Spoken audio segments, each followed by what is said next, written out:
ID confusion. What an absolute and utter mess. I've barely seen a performance so inept. BBC mess. Caused untold damage to the reputation of the BBC. And QT comedy. I know we like facts on this programme, Rachel, very much we like facts. Right, These are the interesting times.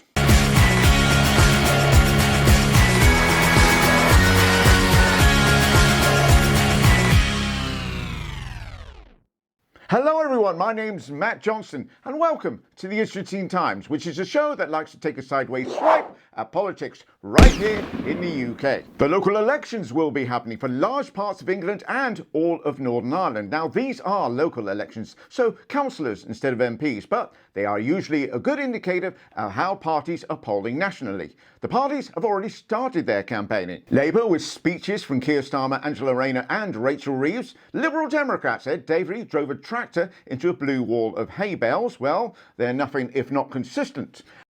And the Conservatives with Rishi Sunak looking for his approval ratings. But these elections are different. For the first time, voters will be required to show photo ID. So, how's that going? But 96% of those people without ID still don't have any ID at all when they go to vote. So the government's implementation of their own policy has been completely abysmal. The government simply doesn't recognise the figures that honourable members are trying to construct in the narrative that they are trying to construct about this false voter suppression narrative that they are putting forward. That was Labour MP Rachel Maskell asking the question, and answering it, Tory Minister and Anne Widdecombe Tribute Act Rachel McLean. We also know, as I'm sure she knows, it's very disappointing. We all want turnout to go up. Turnout sometimes is lower than we would like. So if people decide not to vote for whatever reason, and we all of us know when we go knocking on doors, as I'm sure she does assiduously in her constituency, sometimes people just don't want to vote. Indeed, and God bless the Conservative Party for alleviating us of the extra hassle of deciding who we'd like to run the country. Robert Jenrick went on to Any Questions on Radio 4 on Friday to point out that this wasn't about stopping people's right to vote. But I'm not sure people believed him. Don't want to see anybody disenfranchised. It was piloted.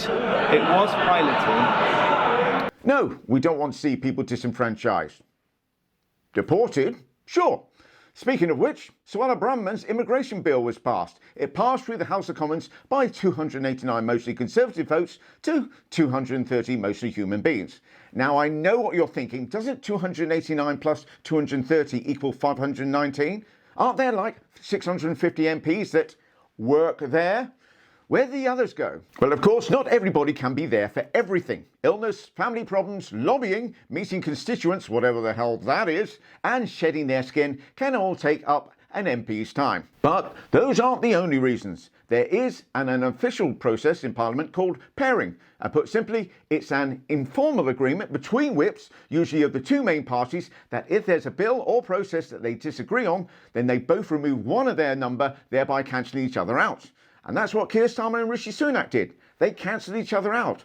Well, I could have told you that. However, it's not allowed in divisions of great political importance, which tells you all you need to know about the Conservatives and Labour's approach to the importance of people fleeing for their lives. Oh yeah, and while we're on the subject, Sudan has been in the news recently, as British citizens have been in Sudan celebrating Eid. The country has been thrown into a form of militaristic civil war as two opposing generals who just happen to oppose democracy, ceasefires, peace, as well as each other are fighting for power. And as you can imagine, it's led to unthinkable horror for the people in the country, with hundreds being killed in violent clashes there.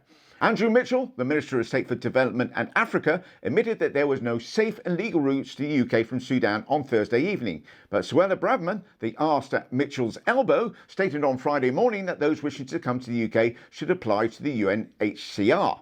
How? That's not what the Foreign Secretary said on the floor of the House today. No. So what you're telling us now is different to what was literally said a few hours ago. Forgive me, I would absolutely go with what the Foreign Secretary said on the floor of the House. With respect, I think that's a bit unfair. I'm coming here to talk about the national response, which I think has been incredibly well organised, because we have got people out at very short notice, having nothing there. We've airlifted people. No, you've made that point, and it's a point well made. I guess what we're trying to understand is who can come out. And we've got the Foreign Secretary saying one thing. Clear. and the Home Secretary saying one thing and you're saying another. That is Conservative MP Rachel McLean, who opted for a break of not having the best of time in the House of Commons by not having the best of times on Question Time on Thursday evening. I mean, come on. Don't, So that's it, they can't come. That's what I was describing. He is the Foreign Secretary, and obviously he is coordinating. I'm a government minister who's responsible for housing. Are you clear? Exactly. It's her job to deal with housing. So, next question, please. Yes, thank you. I actually work in the housing sector in terms of housing. Oh, come on! Prime Minister hasn't put housing in his top 5 priorities. That's shocking. There are luxury apartments springing up all over Ealing, and I'm sure that's true in many parts of the country. Who are they for? They're not for families. They're investment opportunities. Labour had a woeful record when they were in government. Far better record than you. Sorry, that's factually incorrect. Can I just make my point, and then you can come back? Okay, Lisa, let her make a point, and then you can respond. I have got facts. I don't want to sort of get into that. You had a very... I know, we like facts on this programme, Rachel, very much. We like facts. Honestly, could things get any worse? Yes. The government recognises that times are tough. We've had a global pandemic. We've had Putin's illegal and brutal war in Ukraine, and these factors have impacted our economy. No. It's nothing to do with Brexit. We have had a very difficult time. Yes, it is. Yes, it is. Not all of it, but a bit. It's fine. Get Boris to have a word with that bloke he got that loan from. Isn't he still running things at the Beeb? Sharp has resigned. I have, therefore, this morning, resigned as the BBC chair to the Secretary of State and to the board. So, Richard Sharp is out of a job then. But why? Investigation into his part in facilitating an £800,000 loan guarantee to the former Prime Minister Boris Johnson. Is that while I did breach the governance code for public appointments, he states very clearly that a breach does not necessarily invalidate an appointment. The question at issue here was, did Mr. Sharp have an interest that he should have declared to the panel? And what has been found out, what it's been said of him, is that he should have declared it. He thought he'd done that effectively. All right, muddle. And nobody thinks he was being dishonest at all. No, it was incompetence. Speaking of which, where is the great ting man himself? Good morning, Mr. Johnson. Did Mr. Sharp help you with your loan? Do you know what the report will say today? Just woken up, I presume. And that's it. No time to talk about the Tory knuckle-dragger Lee Anderson, who had an eventful Wednesday. He got into a row with anti-vaccine ex-Tory MP Andrew Bridgen. It started when Andrew Bridgen, who was upset that he'd been kicked out of the party for some really pretty dreadful anti-COVID remarks, saw Lee Anderson in an adjoining restaurant in the Houses of Parliament. That's not the best bit. Bridgen was having lunch with ex-Tory MP, who was also kicked out of the Tory party over council tax payments, Sebastian Leslie. That's also not the best bit. Leslie is the father of Game of Thrones star Rose Leslie, making him the father-in-law to Kit Harington. So Andrew Bridgen goes to Lee Anderson's table and was, according to the white wanker, rude and aggressive, which I can believe. After Bridgen goes back to his table, Lee Anderson then goes over to express his disapproval. According to Leslie, Lee, pictured here about to express his disapproval with some billiard balls in a sock, was extremely rude and angry, which I can also believe. And when Leslie tried to calm things down, Anderson said, "Hold on, Grandad, come outside and we'll sort it out." To which Leslie asked if he wanted to use pistols or claymores. Surely a long claw. And the best bit of that story, I think you'll agree, is all of it. Still, that is unlike Lee Anderson. Get off! Got anything to say for yourself? Most of the time. This followed on from that morning when he decided to go toe-to-toe, verbally speaking, with Met Police Officer Mark Rowley, seen here taking part in the inter-police forced finals of rock, paper, scissors. He was in front of the select committee and, unfortunately, in front of Lee Anderson. Do you think it's time that you left the ivory tower and got out there on Whitehall and sorted these people out? He just makes friends wherever he goes, doesn't he? But the law is very clear that protest is disruptive, and to a reason, and to a certain extent, that is allowed.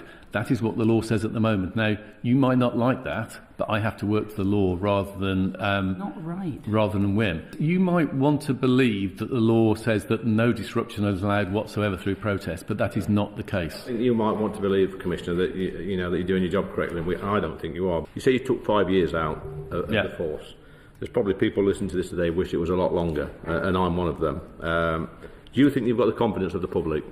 I'm not going to sit here if people want to be personally offensive, then write it in newspapers, but I'm not going to answer those questions. Or alternatively, stick it on your TV show.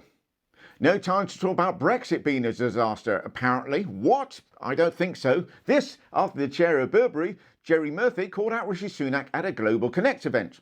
It is somewhat perverse that on the day that we left the single market, a decision by, I think it was by you as Chancellor, to remove the VAT refunds for tourists made the UK the least attractive shopping destination in Europe. Which has been followed by this from Microsoft boss Brad Smith. Clear message here.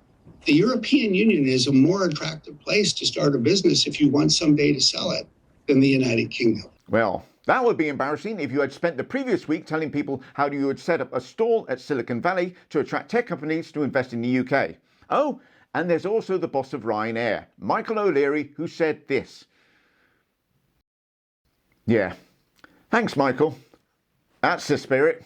And a recent poll showed that a large majority are now in favour of rejoining. And there's further good news, as the bonfire of EU laws that was due to take place has been drastically reduced to 1 in 5, a mere 800 out of 4,000. But Brexiteers aren't happy, let's be honest, when are they? Jacob Rees-Mogg, the Slender Man, spoke on his State of the Nation show. And the question is, are we now getting, instead of the roast beef of the full Brexit that we were hoping for with roast potatoes and Yorkshire pudding and lashings of gravy, merely thin gruel? So speaks the Turkey Twizzler.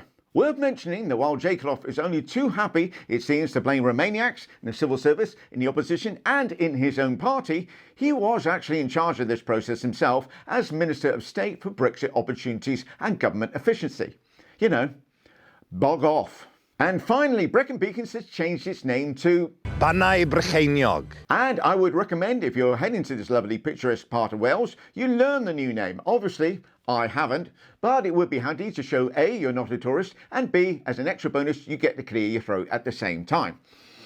Thank you all so much for watching, and if you are enjoying these vids, then please don't forget to like, subscribe, and hit all the notifications bell, and I'll see you on Wednesday. Take care.